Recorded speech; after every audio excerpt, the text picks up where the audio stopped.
Hey you guys, I'm hopping on a little bit today because I wanted to talk about some more of the miracle that is Clean Your Plate, because once you have gotten this in your hands and you understand how simple it is, you are going to wonder why it took you so long to find this information out in the first place. And one of the issues that I wanted to talk about, that it's not just in how we eat or the principles of Clean Your Plate, but weight loss, weight rebalancing, fat loss, whatever you want to call it, it's one of those topics that, especially for women, just ends up being so confusing.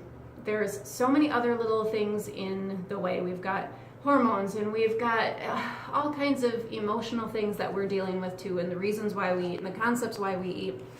And I've talked to a few women over the course of the last week in appointments, and they've just tried diet after diet after diet after diet, and the reason they don't work is because they're fad diets and they're not sustainable and they are not real living. You can't live the way that most of these diets are.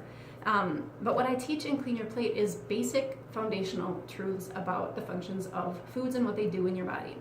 I was talking to a woman, what day is this, Monday or Tuesday I think it was, and while her goal is to be healthier and weight specifically because it prevents her from doing some of the things she wants to do in life, she'd been one of those where she didn't want to talk diet because she heard the word diet and she was like, oh no, I've tried everything, I don't even want to go there.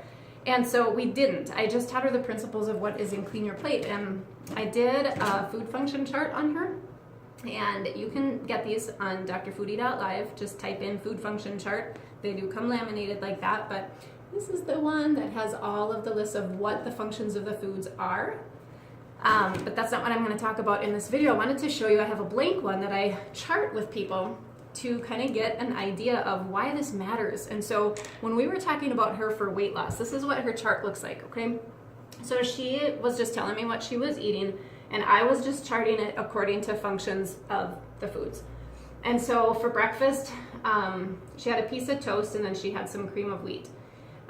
She went to a bakery and she ate two kind of little pastry type things.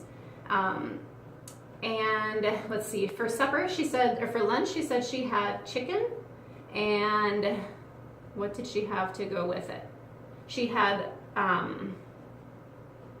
think she said it was like a little side salad, so basically just a little bowl of lettuce, and then a bun to go with that.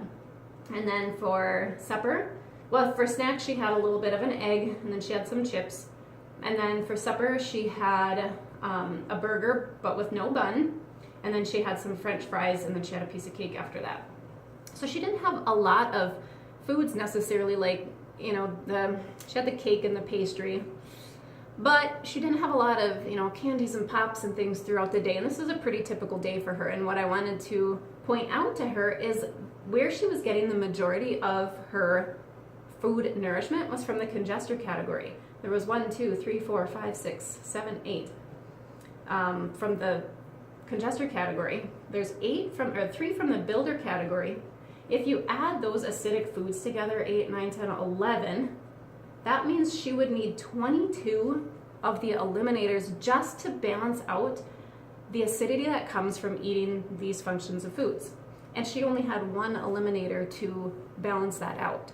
So even if she thought she was eating, like if she had corn or potatoes over on this side, that's still not an eliminator food. So she thought that she was eating a lot of fruits and vegetables, but when we charted it out, we could see that not only is she not eating enough eliminative foods, and if you're trying to eliminate fat, how's that going to happen when you don't even have the function of elimination coming into the body? So once I showed her how much congestion that we were getting in, I wasn't telling her a rigid, strict diet, like you can never eat those pastries, you can never eat that cake. And you don't have to feel guilty about it. It's that you have to have a better ratio. So in the book, I teach about 70 nourishment. That means 70% needs to come from eliminative sources, so vegetation. 30% can come from these acidic sources. Once she understood that, she realized she could have these things. We could keep them on her chart. but maybe let's add a side of berries to go with it, and let's add a glass of orange juice when she's having her multo meal. And maybe instead of multo meal and toast, let's do just one or the other. So let's do malto meal with some orange juice.